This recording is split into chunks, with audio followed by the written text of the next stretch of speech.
throw. Final 10 seconds of the 7th round. Joshua looking for that right uppercut on the inside.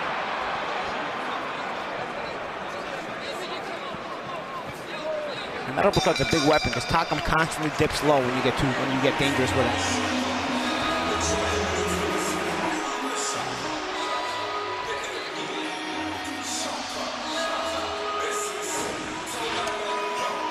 You know, for Carlos Takam, he was able in that round to land some right hands. He did get nailed with some good shots by Anthony Joshua, but the right hand became a very important weapon. Takam with the right, throwing combinations, and this is a point in the fight where he felt, and he mentioned to everyone before the fight, I think I can get some things done in these middle to later rounds.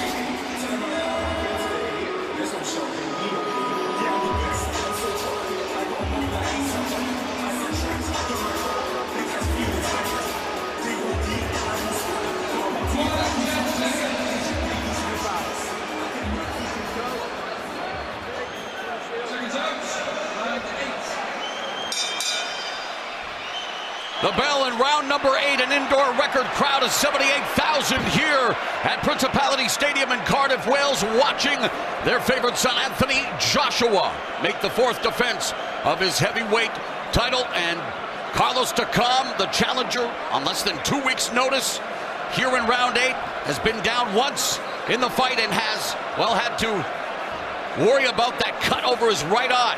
And his cut man has done a great job of keeping him in the fight.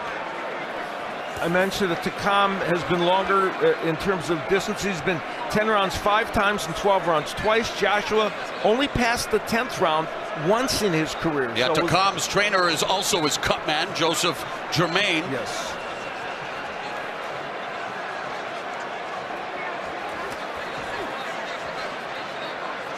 I thought Takam's punching off that rhythm, though. At least, you know, he's keeping Joshua thinking with that rhythm. Joshua can't just get reckless and throw anything.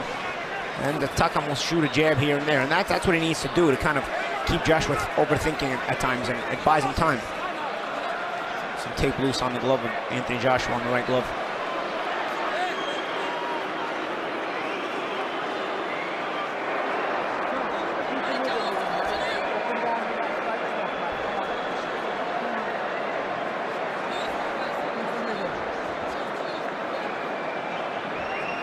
Good look there at Rob McCracken, a former fine fighter himself in the 1990s, fought for a world title.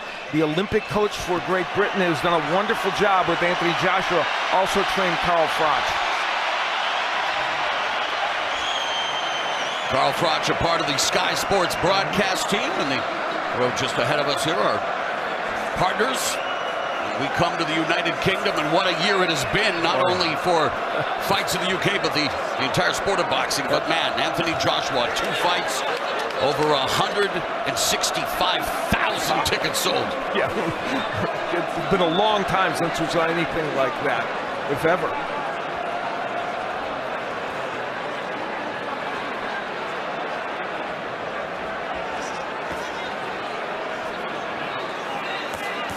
Joshua pawing away at Takam with the jab before attacking with a combination. 60 seconds left now in the 8th round.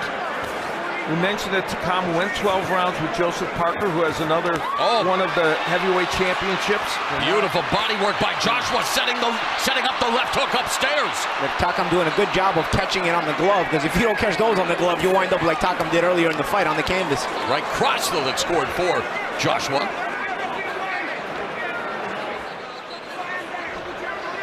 Man, for poor Takam, that right glove's like a windshield wiper, Al. He's trying to keep blood out of both eyes. He's got a lot going on in there. I tell you, he's giving a good effort, though, man. I mean, he's not going to win this fight the way it's going, but I tell you, he's conducting himself with a lot of character, and he's giving Joshua a lot to think about. Every fight is still an experience for Joshua. You know, he didn't have a long amateur career. He's done great throughout his entire career, amateur and pro, but experiences like this, nonetheless, are things he can take home and improve on. The Joshua jab kind of went dormant there for a moment. All right, here's what's coming up on Showtime Sports Tuesday, Halloween night, 9 o'clock. It's another edition of the Emmy Award-winning Inside the NFL. James Brown, Phil Simms, Boomer Esiason, and Ray Lewis will give you the NFL sight, sounds, and spectacle of every game every week.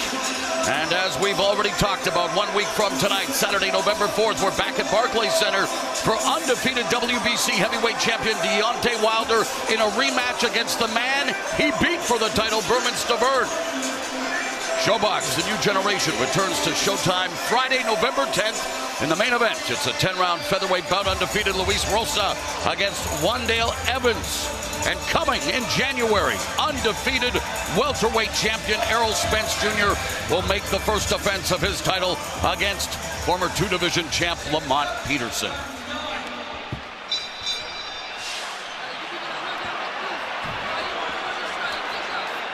Referee calling for a timeout just before the start of the 9th round.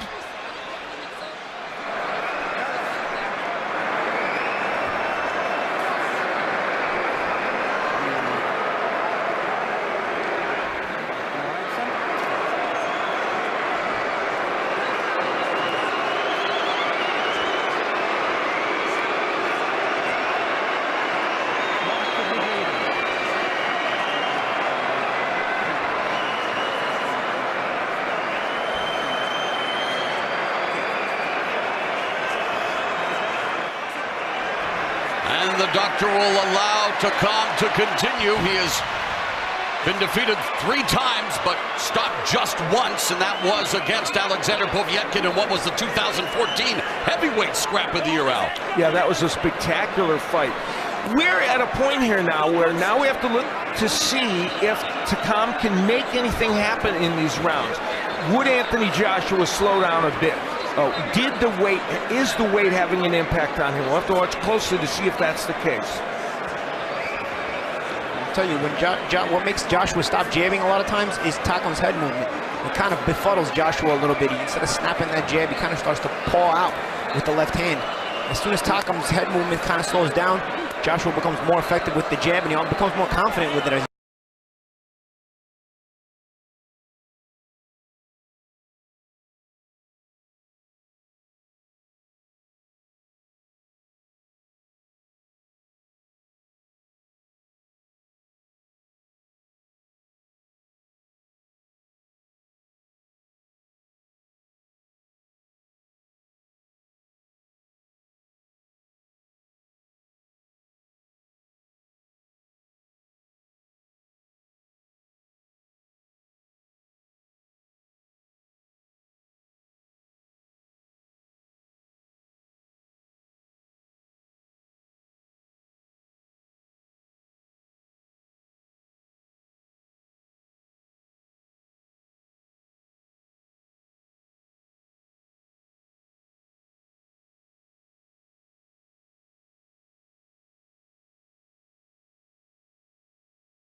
Round 10.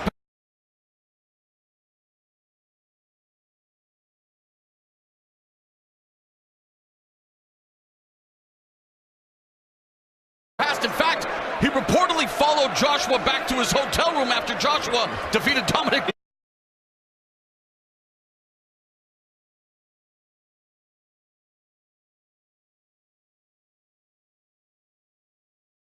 Into this 10th round once before, and we saw in the last round, Takam starting to...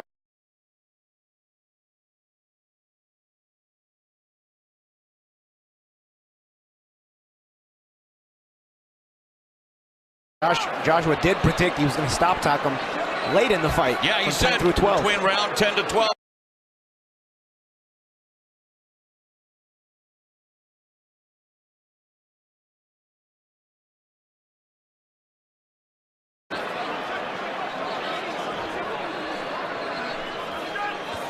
Oh, nice right hand. Against all odds that he's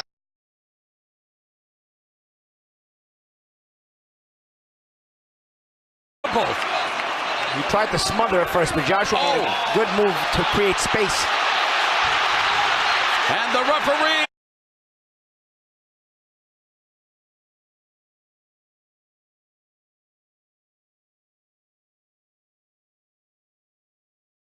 Takam like a cork, and despite being as abstemious, you know that the AJ Army will be popping bottles all night long.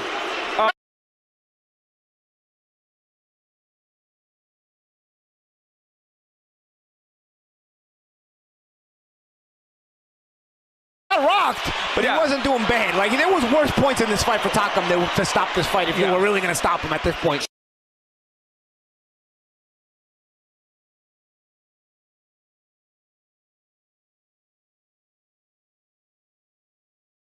Joshua's prediction comes true here in round 10. He's now 20-0 all.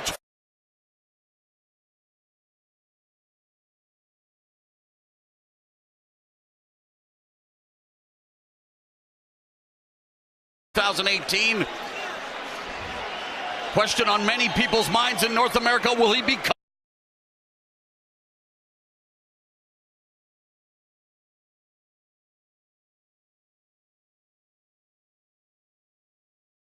He controlled most of it, maybe lost a couple rounds of that, and showed us, I thought, of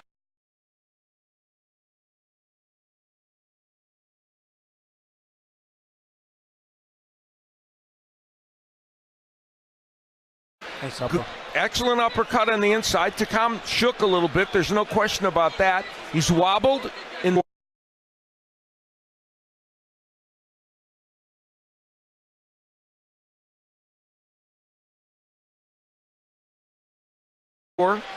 Gets hit with another right hand, but clearly he's dodging punches. And he actually hit the last hook because he's in a headlock from the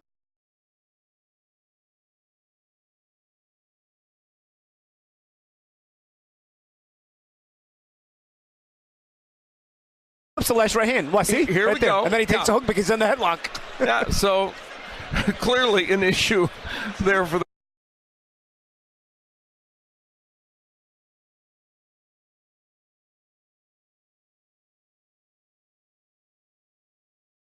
him later in the round. Had that all continued,